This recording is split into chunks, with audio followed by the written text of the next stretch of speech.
బాలరాజ్ గుండెలు చీల్చి అతని గుండెని తీసి విశాఖ దాన్ని సైతాన్ల దేవుడు మార్కాదేవుడికి సమర్పించిన తర్వాత వెంటనే శవపేటికలో పడి ఉన్న అవంతిక శవానికి శ్వాస వస్తుంది. అవంతికకి శ్వాస ఆడుతోంది అంటే మా పని చేస్తోంది. ఇంకా ఇప్పుడు రాజవంశంలో ఇంకొక వ్యక్తి గుండె సమర్పించాలి. ఆ తర్వాత అవంతిక శక్తులు పెరిగిపోతాయి. ఇంకా ఇప్పుడు మాకన్నా భయంకర రూపంలో ఉంటుంది. అప్పుడే తను చూస్తుంది, బాలరాజ్ జేబులో ఫోన్ రింగ్ అవుతుంది. తాను మొబైల్ జేబులో నుంచి బయటకు తీస్తుంది.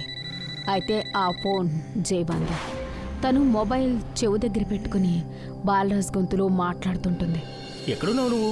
నిన్న నుంచి వీరు కూడా కనిపించడం లేదు. డిన్నర్ తర్వాత విశాఖ నువ్వు ఇద్దరూ మాయమైపోయారు కదా. నా మనసు విశాఖపై వెళ్ళింది. ఏమంటున్నావు నువ్వు? నువ్వు విన్నదే చెప్తున్నాను. నేను తనని తీసుకుని చాలా దూరం వెళ్తున్నా. అక్కడ ఎంజాయ్ చేసి మళ్ళీ తిరిగి వస్తాను. నీకేమైనా పిచ్చి పట్టిందా? నువ్వెక్కడున్నా సరే ఇప్పుడు తనని తీసుకుని ఇక్కడికి వచ్చేసేయి. నేను పూర్ణిమకేం చెప్పాలి? నాన్న కూడా వస్తున్నారు, ఆయనకేం చెప్పాలి? నాకు అన్నీ ఏమీ తెలియదు. నాకు విశాఖ ఉంటే చాలు. కానీ విను,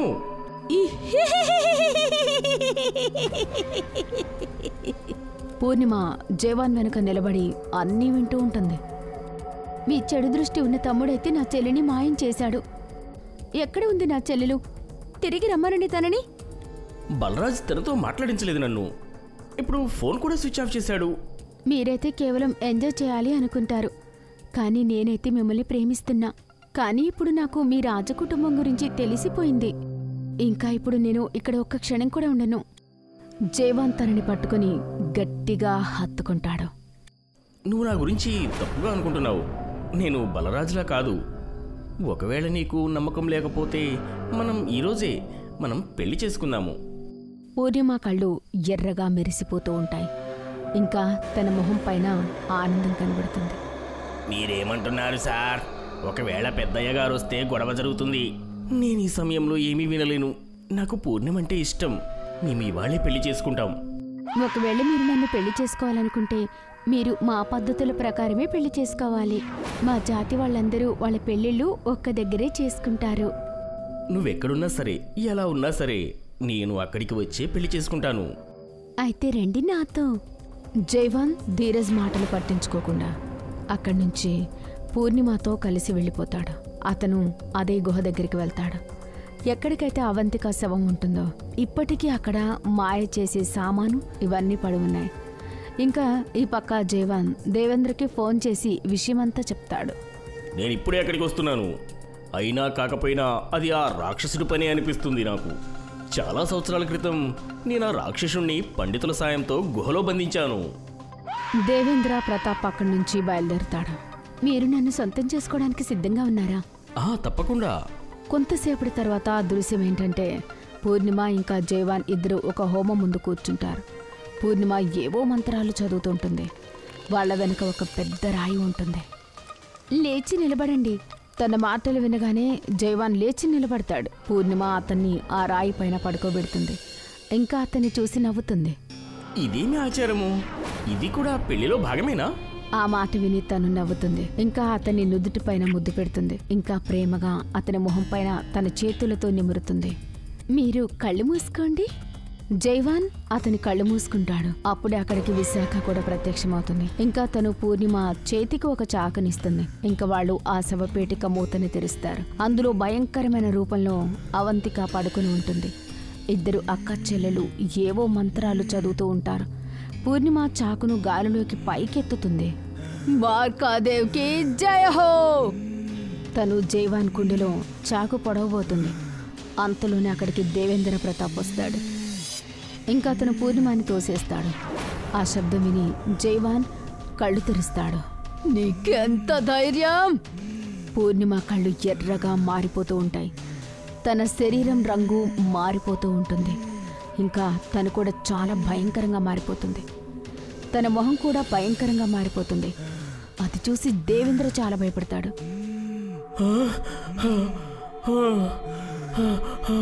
ఇప్పుడు మీలో ఎవ్వరు ప్రాణాలతో మిగలరు.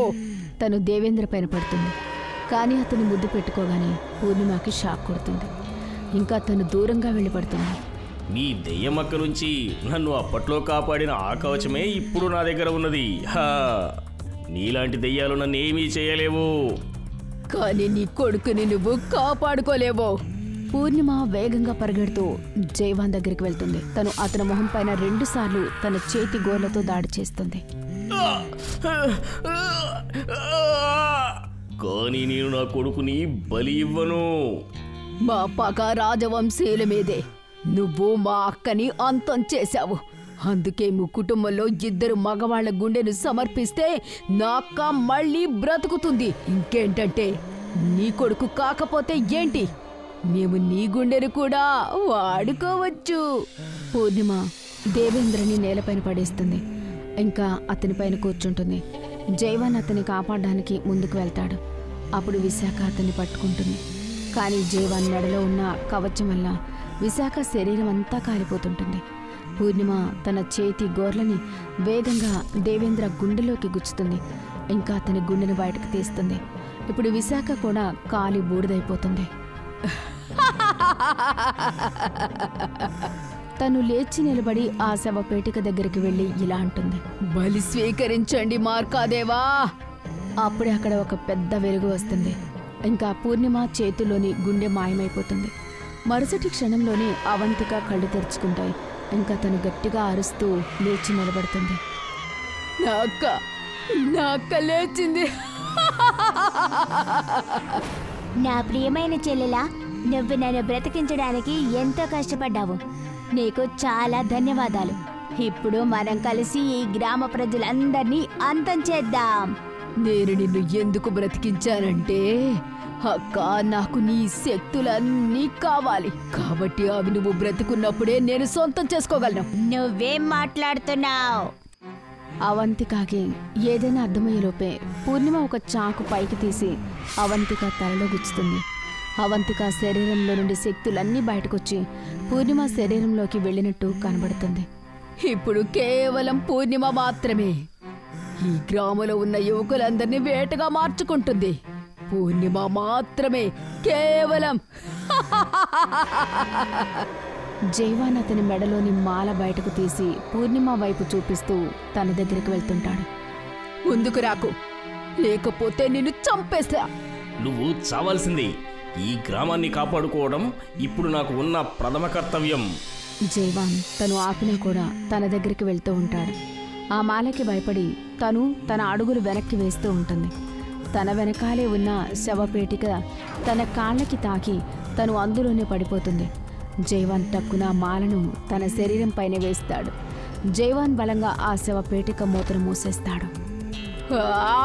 తెరువు దీన్ని, తెరువు. నువ్వు చాలా పెద్ద తప్పు చేశావు, తెరువు.